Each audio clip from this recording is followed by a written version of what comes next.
다음 소식 전해드리겠습니다. 북한군이 서해 연평도 인근에서 해안포 수백 발을 발사했습니다. 백령도와 연평도에는 한때 주민 대피령이 내려졌고 우리 군은 즉각 대응 사격 훈련에 나섰습니다. 이덕영 기자가 취재했습니다. 오늘 오전 9시쯤 북한군이 서해 연평도 북쪽 등산곳과 백령도 북쪽 장산곳 일대에서 사격 훈련을 실시했습니다. 북한군은 약 2시간 동안 해안포 200여 발을 쐈는데 포탄은 모두 북방한계선 NLL 북쪽에 떨어졌습니다. 합참은 북한의 포 사격을 도발행위로 규정하고 즉각 중단할 것을 촉구했습니다. 9.19 군사합의 파기를 주장한 이후 서해 완충구역 내 포병 사격을 재개한 것으로 한반도 평화를 위협하고 긴장을 고조시키는 도발 행위입니다. 동해와 서해 북방한계선 일대에선 지난 2018년부터 9.19 군사합의에 따라 포사격과 해상 기동훈련이 중단되었습니다. 그런데 북한이 군사 정찰위성 발사 직후인 지난해 11월 9.19 군사합의를 파기한 지 한 달 반여 만에 도발에 나선 겁니다. 북한은 앞서 지난 2022년 12월에도 해상 완충구역인 강원도 고성 금강 일대에서 사격훈련을 하는 등 지금까지 모두 15차례에 걸쳐 9.19 합의를 위반한 바 있습니다. 우리 쪽 피해는 없었지만 백령도와 연평도에는 낮 12시쯤 주민 대피령이 내려졌습니다. 저희가 여기서 포격 소리 들은 건 없지만 그래도 불안하기는 하잖아요. 그래서 주민들이 즉각적으로 이제 대피해서 주민 대피령은 3시간 반 만에 해제됐습니다. 합참은 북한군의 포 사격이 끝나고 4시간 후인 오후 3시부터 대응 사격을 실시했습니다.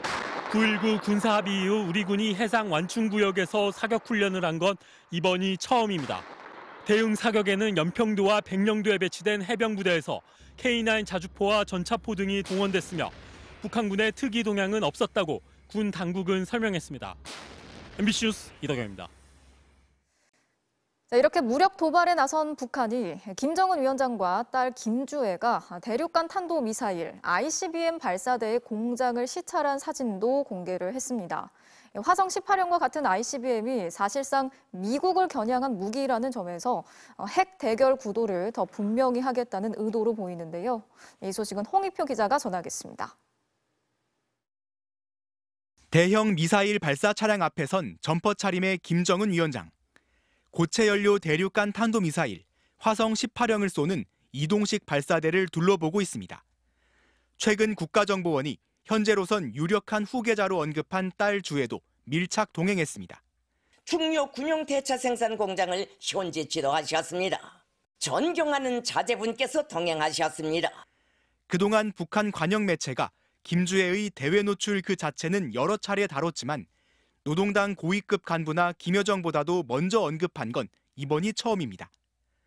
북한 노동신문 보도를 기준으로 김주애는 아버지와 23번 동행했는데 군사 분야 관련 일정만 19번에 달하는 점도 모종의 의도가 있다는 분석입니다. 김주애를 선군 정치를 이끌어갈 어떤 후계자로 여장군으로 키우고자 하는 의도를 드러내는 것이라고 할 수가 있습니다. 특히 공개된 사진에서는 시험 발사에 성공한 ICBM 화성 18형이 들어가는 원통형관도 5개 이상 포착됐는데 현 상황에서 작은 불씨에 의해서도 핵전쟁이 일어날 수 있다고 위협하며 미국과의 핵 대결 기조를 강화하려는 걸로 보입니다. 이런 가운데 북한이 9.19 합의 파기를 주장한 이래 복원해온 최전방 감시초소 시설을 최근 콘크리트로 재건한 것으로 드러났습니다.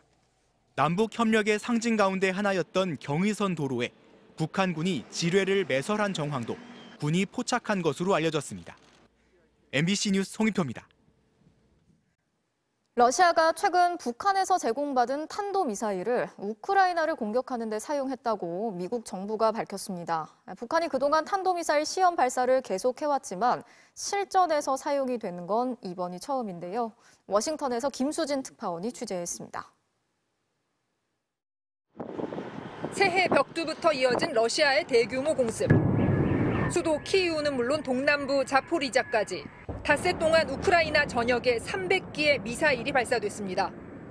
미국은 러시아가 북한에서 수십 발의 단거리 탄도미사일을 제공받았다며 이번 공습에 사용된 것을 확인했다고 밝혔습니다.